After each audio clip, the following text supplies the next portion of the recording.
Picture this. You're walking through the glittering halls of the Spanish royal palace in 1689 when you witness something that makes your blood run cold.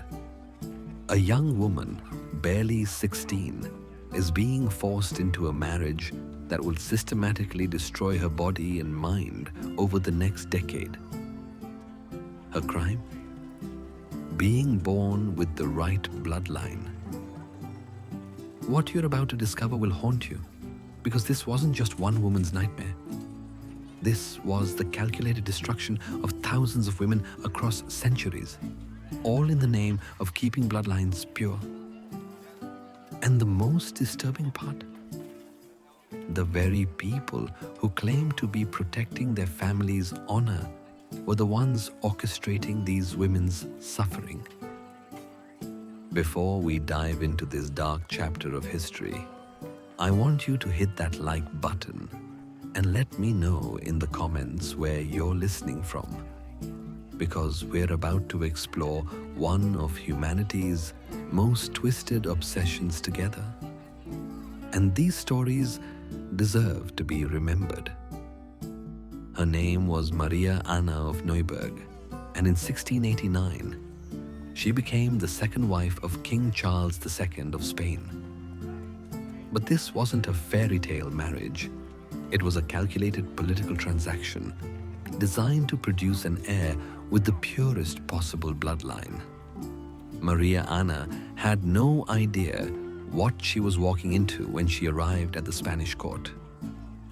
The man she was supposed to marry was the product of 2 centuries of the most extreme inbreeding in European history.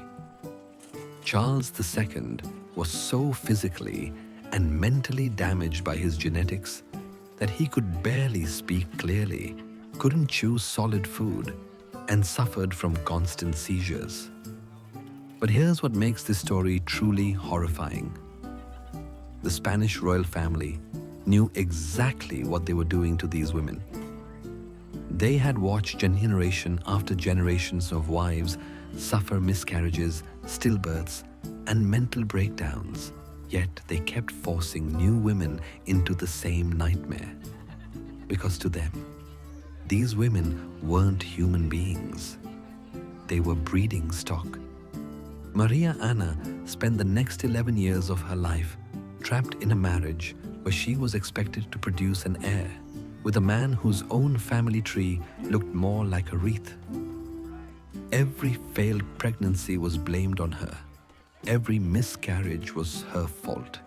Every month that passed without an heir made her more valuable as a political pawn, yet more disposable as a human being.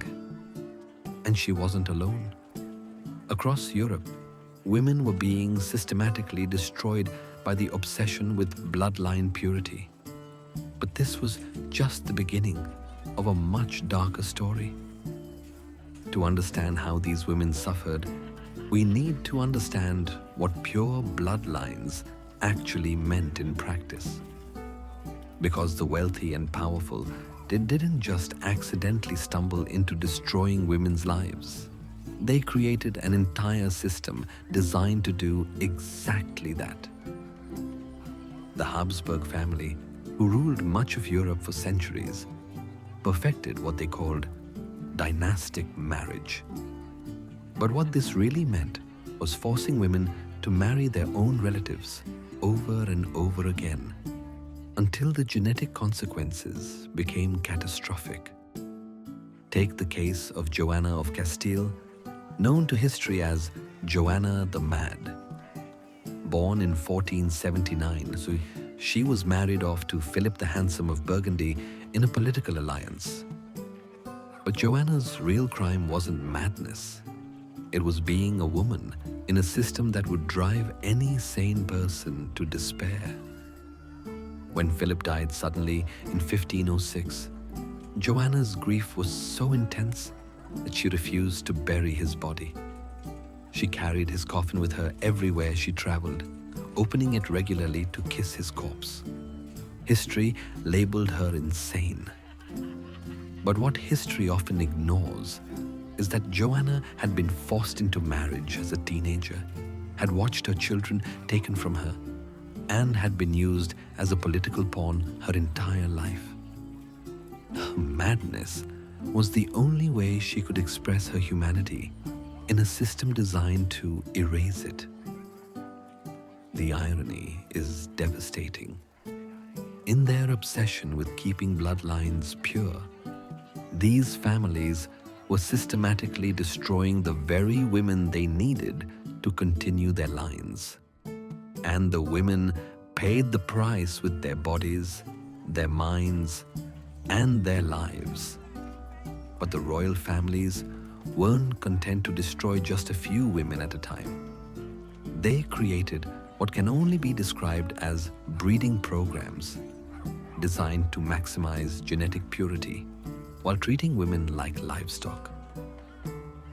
The most disturbing example of this was the marriage practices of the Egyptian royal family.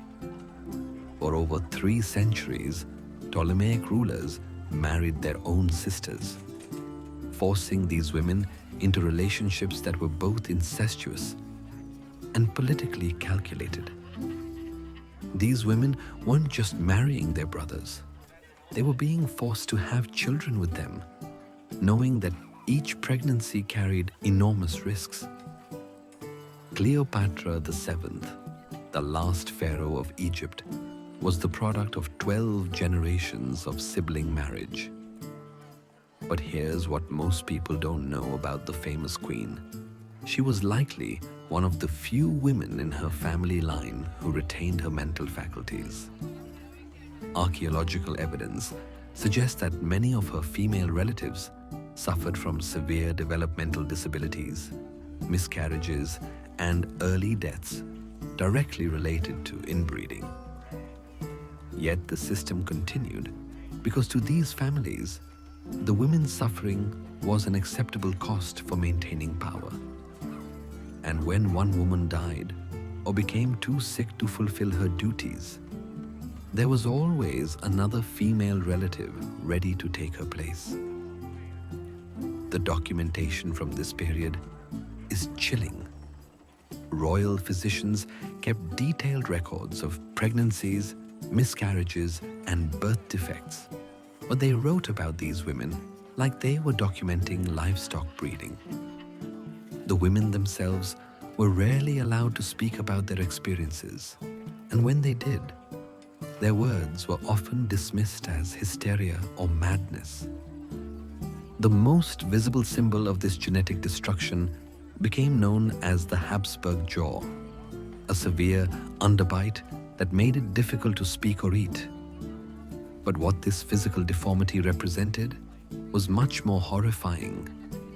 It was proof that these families were willing to sacrifice their women's bodies and their children's health for the illusion of genetic superiority. Maria Teresa of Spain experienced this nightmare firsthand. Born in 1638, she was married to her first cousin, Louis XV of France, when she was just 22. But Maria Teresa wasn't just marrying her cousin. She was entering a family where inbreeding had been practiced for so long that genetic defects were considered normal. During their marriage, Maria Teresa endured 6 pregnancies. Only one of her children survived to adulthood, and that child, Louis, the Grand Dauphin, suffered from numerous health problems throughout his life. Each miscarriage and stillbirth took a devastating toll on Maria Teresa's body and mind, but she was expected to keep trying until she produced a healthy male heir. The court physicians of the time kept detailed records of her pregnancies, and reading them today is heartbreaking. They describe her suffering in clinical detail, but they never questioned the system that was causing it. To them, Maria Teresa's pain was simply the price of maintaining royal bloodlines. But here's what makes this even more tragic. The families involved knew exactly what they were doing. They had access to the best medical knowledge of their time, and they could see the pattern of genetic problems getting worse with each generation. Yet they continued forcing women into these destructive marriages because political power mattered more than human lives. By the late 1600s, the Spanish Habsburg line had reached its breaking point. Charles II of Spain, whom we met earlier, was so severely damaged by centuries of inbreeding that he couldn't produce an heir despite being married twice. But instead of questioning the system that had created this disaster, the Spanish court doubled down on their obsession with bloodline purity. This is where Maria Anna of Neuburg's story becomes even more tragic. When it became clear that her marriage to Charles II would never produce children, she didn't gain her freedom. Instead, she became a scapegoat for the family's genetic failures. Court documents from the period blame her for the lack of an heir, despite the fact that Charles II was likely infertile due to his severe genetic problems. After Charles II died in 1700, Maria Anna spent the rest of her life fighting for her basic rights as a widow. The Spanish court tried to blame her for the extinction of their royal line, and she was forced to defend herself against accusations that she had somehow failed in her duty as a wife. She died in 1740, having spent 51 years of her life serving a system that viewed her as nothing more than a vessel for producing heirs. But Maria Anna's suffering wasn't unique. Across Europe, women were paying the same price for their families' obsessions with genetic purity. And the most horrifying part is that many of these women never even understood why they were suffering. They were told that their pain was natural, that their miscarriages were God's will, and that their only value lay in producing children. Perhaps the most tragic aspect of this history is how many women's stories were completely erased. For every Maria Anna or Joanna of Castile whose suffering was documented, there were countless other women whose pain was never recorded. Take the case of the minor nobility throughout Europe, who copied the marriage practices of the major royal families. These women endured the same genetic consequences of inbreeding, but without the resources or documentation that at least preserve the stories of queens and princesses. They suffered in silence, their names forgotten by history. Archaeological evidence from noble family burial sites across Europe tells a horrifying story. Researchers have found evidence of extremely high rates of infant mortality, birth defects, and maternal death in families that practiced extensive inbreeding. But these women left no letters, no diaries, no records of their experiences. Their suffering was considered so normal that it wasn't worth documenting. What we do know comes from medical texts of the period, and these make for disturbing reading. Physicians wrote detailed descriptions of birth defects and genetic disorders, but they treated these conditions as mysterious illnesses rather than the predictable consequences of inbreeding. The women experiencing these pregnancies were often blamed for moral failings or spiritual weakness. One particularly heartbreaking example comes from a medical text written in 1675, which describes a woman who had endured 7 pregnancies, all resulting in children with severe deformities or early death. The physician writing about her case speculates that she must have committed some sin to deserve such punishment from God. At no point does he consider that marrying her own uncle might have contributed to her children's problems. As we trace the consequences of bloodline obsession through history, a clear pattern emerges. The pursuit of genetic purity created the opposite of what these families claimed to want. Instead of stronger bloodlines, they created weaker ones. Instead of healthy heirs, they produced children with severe disabilities. And instead of honoring their women, they systematically destroyed them. The scientific evidence is overwhelming. Modern genetic analysis of royal family trees shows that the Habsburg line suffered from a condition called inbreeding depression, a phenomenon where genetic diversity becomes so limited that harmful recessive traits become dominant. The women in these families weren't failing to produce healthy children because of any personal shortcoming. They were trapped in a system that made healthy children increasingly impossible.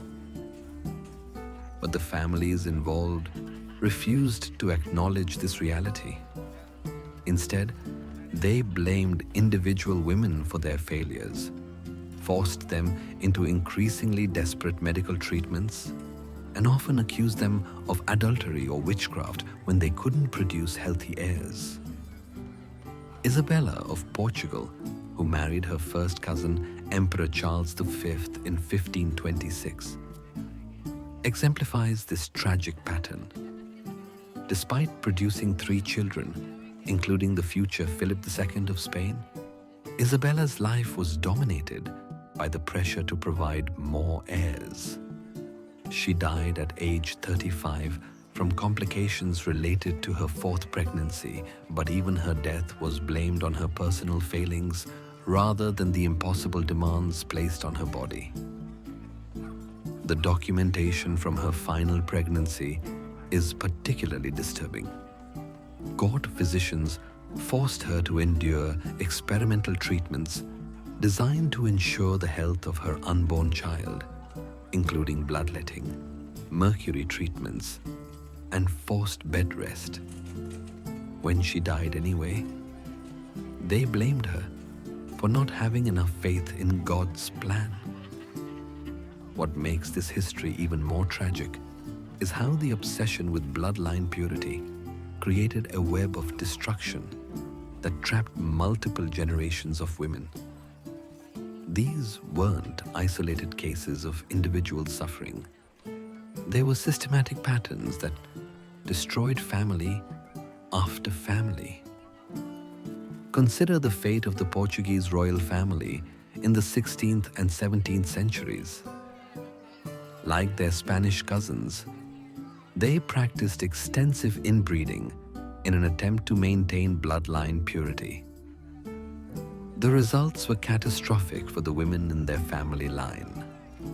Queen Catherine of Braganza, who married King Charles II of England in 1662, suffered through multiple miscarriages and was never able to produce an heir. But rather than recognizing that her family's history of inbreeding might have contributed to her fertility problems, the English court blamed her personally for the lack of children. She endured decades of public humiliation and political attacks, all because she couldn't fulfill the one role society had assigned to her. Meanwhile, her relatives in Portugal were experiencing similar tragedies. Her sister-in-law, Maria Francisca of Savoy, died at age 27 after a series of failed pregnancies. Her cousin, Isabel Luisa of Braganza, suffered from severe mental health problems that were likely related to inbreeding, but was still forced into marriage and expected to produce children. The pattern was clear to anyone willing to see it. These families were systematically destroying their own women in pursuit of an impossible ideal. But admitting this would have required acknowledging that their entire worldview was wrong, and the men in power weren't willing to make that admission. By the early 1700s, several major European royal lines were approaching extinction due to their inbreeding practices. But instead of learning from this disaster, many families made one final, desperate attempt to produce heirs, often with even more devastating consequences for the women involved. The story of Elizabeth Christine of Brunswick-Wolfenbüttel illustrates this final phase of bloodline obsession. Born in 1691, she was selected to marry the future Holy Roman Emperor Charles VI, specifically because her bloodline was considered compatible with Habsburg genetics. But compatible in this context meant that she came from a family that had also practiced extensive inbreeding. Elizabeth Christine's marriage was intended to save the Habsburg line, but instead, it became another chapter in the systematic destruction of women's lives. Over the course of her marriage, she endured numerous pregnancies, most of which ended in miscarriage or the birth of children who died in infancy.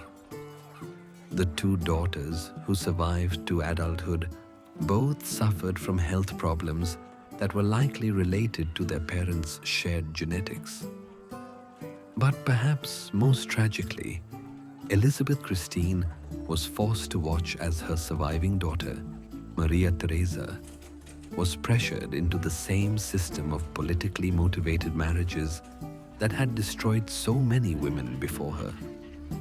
Despite witnessing firsthand the consequences of inbreeding, Elizabeth Christine had no power to protect her own daughter from the same fate. The psychological toll on these women was enormous. Court records from the period describe Elizabeth Christine as becoming increasingly religious and withdrawn as she aged, spending most of her time in prayer and charitable work. Modern historians recognize these behaviors as possible symptoms of depression and trauma, but at the time, they were seen as appropriate feminine piety.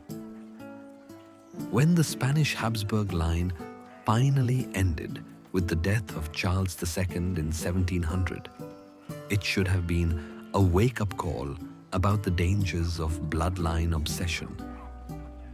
But instead of examining the system that had created this disaster, European royal families simply adapted their practices while maintaining the same underlying beliefs about genetic superiority. The War of Spanish Succession that followed Charles II's death was in many ways the final consequence of centuries of inbreeding. The genetic destruction of the Spanish royal family had created a power vacuum that plunged Europe into conflict for over a decade. Hundreds of thousands of people died in a war that was ultimately caused by the systematic abuse of women's bodies in pursuit of pure bloodlines. But even this massive human cost wasn't enough to end the practice entirely.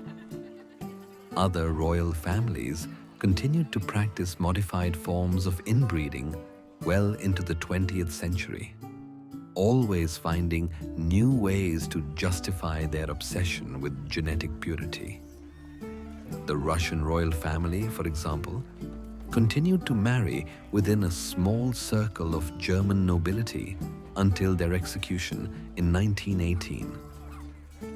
The hemophilia that plagued their male heirs was a direct result of these marriage practices. But they never acknowledged the connection between their genetic problems and their marriage choices.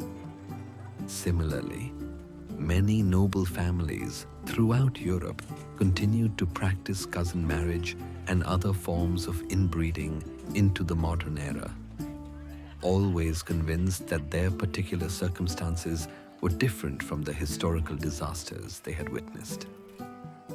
Today, we understand the genetic mechanisms that made these women's suffering inevitable. We know that inbreeding dramatically increases the risk of birth defects, miscarriages, and genetic disorders. We have scientific evidence that the pursuit of pure bloodlines actually weakens genetic lines rather than strengthening them. But understanding the science doesn't diminish the human cost of these practices. Thousands of women across centuries paid the price for their families' obsessions with their bodies, their mental health, and their lives.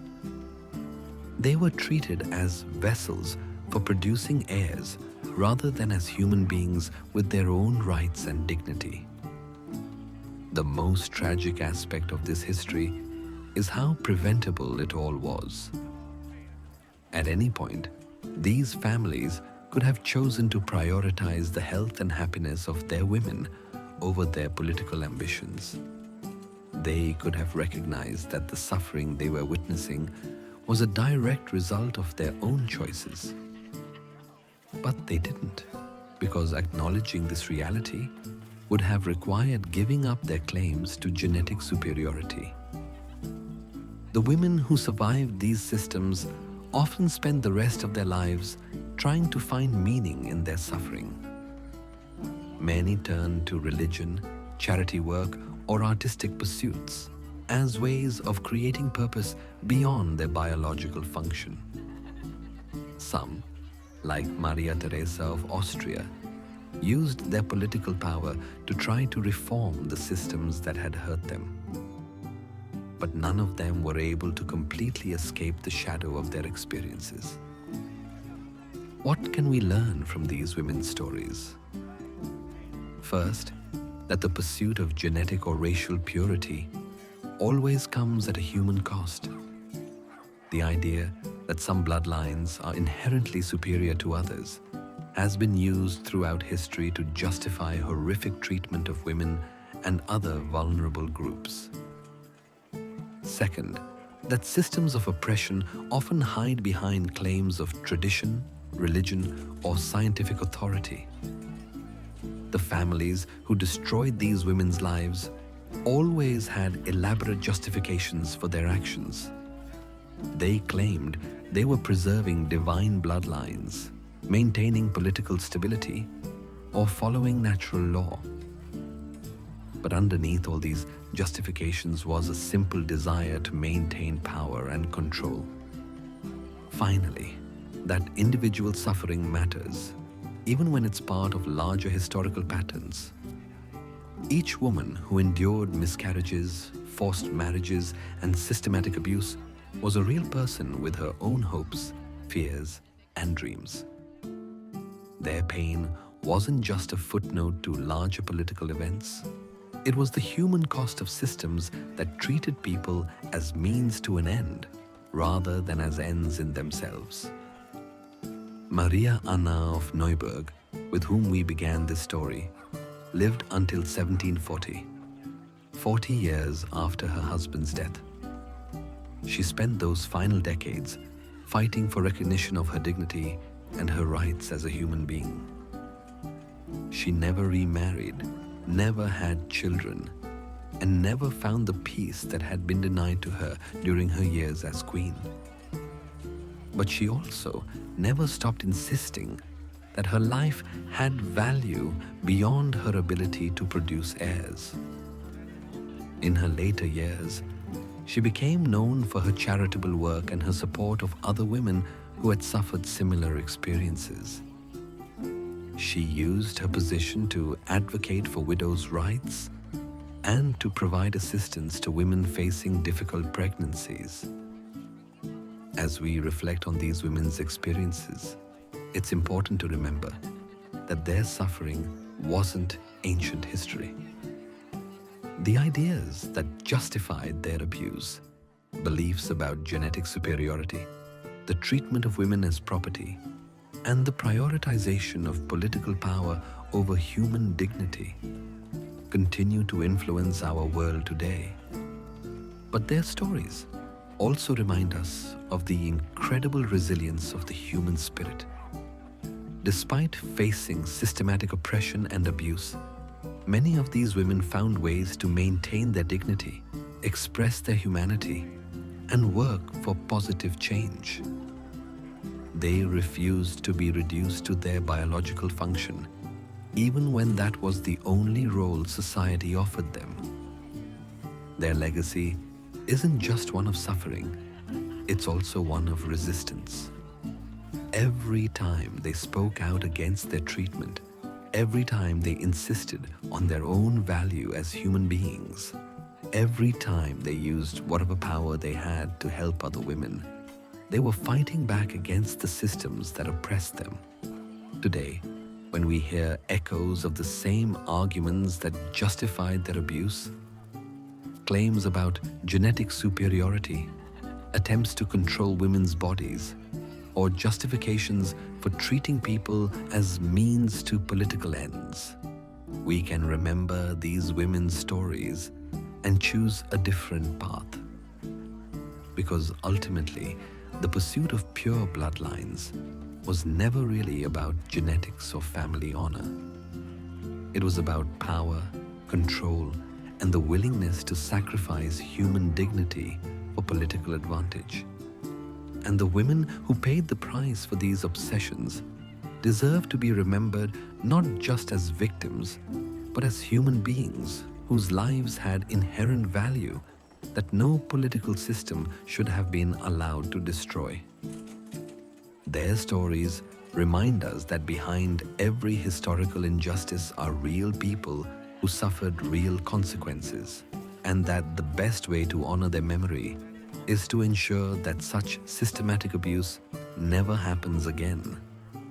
The women who were destroyed in the name of pure bloodlines can't speak for themselves anymore, but their stories can still teach us about the human cost of treating people as objects rather than individuals.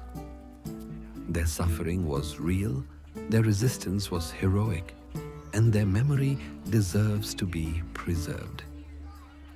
As we move forward, we carry the responsibility to remember their names, honor their dignity, and learn from their experiences. Because only by understanding how these systems of oppression worked can we hope to recognize and resist them when they emerge in new forms. Their legacy lives on in every woman who insists on her right to make her own choices about her body and her life.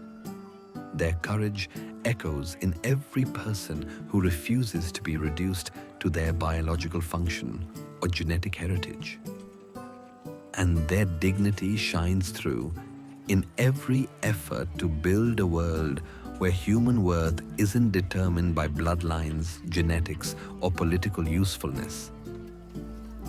They wanted pure bloodlines, but these women paid the price with their bodies. The least we can do is ensure that their stories are remembered, their suffering is acknowledged, and their humanity is honored. Because in the end, that's what they were fighting for all along.